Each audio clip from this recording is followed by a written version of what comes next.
សូមនមស្ការចំពោះព្រះមានព្រះភិក្ខជាអរហន្តសម្មាសម្ពុទ្ធអង្គនោះនាងខ្ញុំសូមអានគម្ពីរព្រះត្រៃបិដកជូនពុកម៉ែបងប្អូនស្ដាប់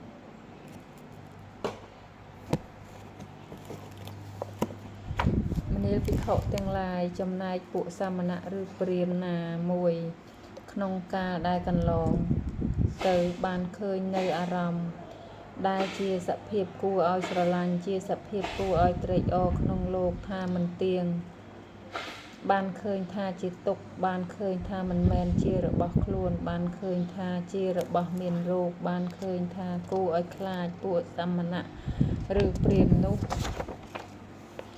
លះតណ្ហាបានពួកសាមណៈឬព្រាហ្មណ៍ណាលះតណ្ហាបានហើយពួកសាមណៈឬព្រាហ្មណ៍នោះលះឧបธิបាន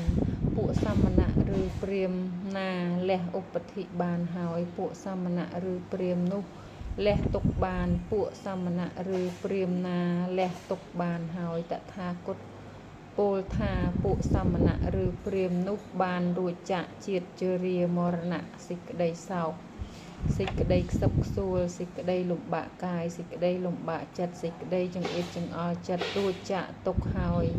មនាលភិក្ខុទាំងឡាយពួកសាមណៈឬព្រាហ្មណ៍ណាមួយក្នុងកាលជាអនាគតនឹងឃើញអារម្មណ៍ដែលជាសភាពគួរឲ្យស្រឡាញ់ជាសភាពគួរឲ្យត្រេកអរក្នុងលោកថាមិនទៀងនឹងឃើញថាជាទុក្ខនឹងឃើញថាមិនមែនជារបស់ខ្លួននឹងឃើញថាមានរោគនឹងឃើញថាគួរឲ្យខ្លាចពួកសាមណៈឬព្រាហ្មណ៍នោះនឹងលះតណ្ហាបានពួកសាមណៈឬព្រាហ្មណ៍ណានឹងលះតណ្ហាបានតថាគតពោលថាពួកសាមណៈឬព្រាហ្មណ៍នោះនឹងរួចចាកទុក្ខបាននាលភិក្ខុទាំងឡាយពួកសាមណៈឬព្រាហ្មណ៍ណាមួយក្នុងកាលឥឡូវនេះឃើញអារម្មណ៍ដែលជាសភាពគួរឲ្យស្រឡាញ់ជាសភាពគួរឲ្យត្រេកអរក្នុងលោកថាមិនទៀងឃើញថាជាទុក្ខឃើញថាមិនមែនជារបស់ខ្លួនឃើញថាជារបស់មានរោគឃើញថាគួរឲ្យខ្លាចពួកសាមណៈឬព្រាហ្មណ៍នោះរមែងលះតណ្ហាបានពួកសាមណៈឬព្រាហ្មណ៍ណាលះតណ្ហាបានពួកសាមណៈឬព្រាហ្មណ៍នោះរមែងលះឧបธิបានពួកសាមណៈឬព្រាហ្មណ៍ណាលះឧបธิបានពួកសាមណៈឬព្រាហ្មណ៍នោះរមែងលះទុក្ខបានពួកសាមណៈឬព្រាហ្មណ៍ណាលះទុក្ខបានតថាគតពោលថាពួកសាមណៈឬព្រាហ្មណ៍នោះរមែងរួចចាកជាតិជរាមរណៈសេចក្តីសោកសេចក្តីខ្សឹបខ្សួលសេចក្តីលំបាកកាយសេចក្តីលំបាកចិត្តសេចក្តីចង្អៀតចង្អល់ចិត្តរមែងរួចចាកទុក្ខមនាលភិក្ខុទាំងឡាយដូចជាផ្តិលដែលពេញដោយសុរាបរិបូរដោយពណ៌បរិបូរដោយក្លិនបរិបូរដោយរសតែផ្តិលនោះឯងគេលាយដោយថ្នាំពឹស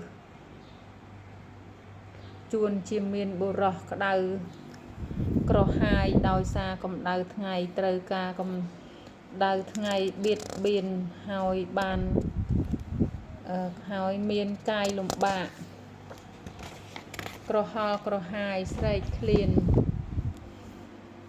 មកដល់មនុស្សទាំងឡាយនិយាយនឹងបុរសនោះយ៉ាងនេះថាមនាលបុរសដ៏ចម្រើនផ្តិលពេញដោយសូរានេះបរិបូរដោយពណ៌បរិបូរដោយក្លិនបរិបូរដោយរសសំគួរដល់អ្នកតែផ្តិលនោះគេលាយដោយថ្នាំពឹសបើអ្នកចង់ក៏ចូលផឹកចោះព្រោះថាកាលបើអ្នកផឹកហើយទឹកនោះនឹងគាប់ចិត្តអ្នកដោយពណ៌ផងដោយក្លិនផងដោយរសផងតែបើអ្នកផឹកទៅហើយមុខជានឹងដល់នៅសេចក្តីស្លាប់ឬនឹងដល់នៅទុក្ខស្ទើរស្លាប់ព្រោះតែការផឹកនោះជាហេតុមនាលភិក្ខុទាំងឡាយកាលនោះបុរសនោះមានសេចក្តីត្រេះរិះយ៉ាងនេះថាសុរាដែលអាត្មាអញស្រែកហើយនេះអាចបន្ទោបង់ដោយទឹកត្រជាក់ក៏បានបន្ទោបង់ដោយតធិថ្លាក៏បានបន្ទោបង់ដោយទឹកសត្វដែលលាយដោយអំបិលក៏បាន បន្ទោបងដោយថ្នាំត្រាំឈ្មោះថាណេតសោចេរកៈក៏បានអាត្មាអញមិនត្រូវផឹកសុរាដែលប្រព្រឹត្តទៅដោយ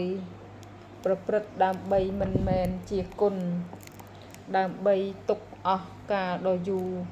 ដល់អាត្មាអញនោះទេបុរសនោះក៏គប្បីពិចារណានៅផ្ទាល់ដែលពេញដោយសុរានោះហើយក៏មិនបានផឹកលះបង់ចោលចេញបុរសនោះក៏មិនដល់នៅសេចក្តីស្លាប់ឬដល់នៅទុក្ខស្ទើរស្លាប់ព្រោះតែការផឹកសុរាផឹកនោះជាហេតុទេមនាលភិក្ខុទាំងឡាយសេចក្តីនេះមានឧបមាដូចពួកសាមណៈឬព្រាហ្មណ៍ណានិមួយក្នុងកាលកន្លងទៅហើយបានឃើញអារម្មណ៍ដែលជាសភាពគួរឲ្យស្រឡាញ់ជាសភាពគួរឲ្យត្រេកអរក្នុងលោកថាមិនទៀងបានឃើញថាជាទុក្ខបានឃើញថាមិនមែនជារបស់ខ្លួនបានឃើញថាជារបស់មានរោគបានឃើញថាគួរឲ្យខ្លាចពួកសាមណៈឬព្រាហ្មណ៍នោះបានលះតណ្ហាហើយពួកសាមណៈឬព្រាហ្មណ៍ណាលះតណ្ហាហើយពួកសាមណៈឬព្រាហ្មណ៍នោះលះឧបធិបានពួកសាមណៈឬព្រាហ្មណ៍ណាលះឧបធិបានហើយពួកសាមណៈឬព្រាហ្មណ៍នោះលះទុក្ខបានពួកសាមណៈឬព្រាហ្មណ៍ណាលះទុក្ខបានហើយតថាគតពោលថាពួកសាមណៈឬព្រាហ្មណ៍នោះរួចចាកជាតិជរាមរណៈសេចក្តីសោកសេចក្តីខ្សឹបខ្សួលសេចក្តីលំបាកកាយសេចក្តីលំបាកចិត្តនិងសេចក្តីចង្អៀតចង្អល់ចិត្តរួចចាកទុក្ខបានហើយមនាលភិក្ខុទាំងឡាយពួកសាមណៈឬព្រាហ្មណ៍ណានិមួយក្នុងកាលជាអនាគតពួកសាមណៈឬព្រាហ្មណ៍ក្នុងកាលជាឥឡូវនេះឃើញអារម្មណ៍ដែលជាសភាពគួរឲ្យខ្លាចជាសភាពគួរឲ្យត្រេកអរក្នុងលោកថាមិនទៀងឃើញថាជាទុក្ខឃើញថាមិនមែនខ្លួនឃើញថាមានរោគឃើញថាគួរឲ្យខ្លាចពួកសាមណៈឬព្រាហ្មណ៍នោះរមែងលះតណ្ហាបានពួកសាមណៈឬព្រាហ្មណ៍ណាលះតណ្ហាបានពួកសាមណៈឬព្រាហ្មណ៍នោះរមែងលះឧបធិបានពួកសាមណៈឬព្រាហ្មណ៍ណាលះឧបធិបានពួកសាមណៈឬព្រាហ្មណ៍នោះរមែងលះទុក្ខបានពួកសាមណៈឬព្រាហ្មណ៍ណាលះទុក្ខបានតថាគតពោលថាពួកសាមណៈឬព្រាហ្មណ៍នោះរមែងរួចចាកជាតិជរាមរណៈសេចក្តីសោកសេចក្តីខ្សឹបខ្សួលសេចក្តីលំបាកកាយសេចក្តីលំបាកចិត្តសេចក្តីចង្អៀតចង្អល់ចិត្តរមែងរួចចាកទុក្ខបានចប់សូត្រទី2ចាស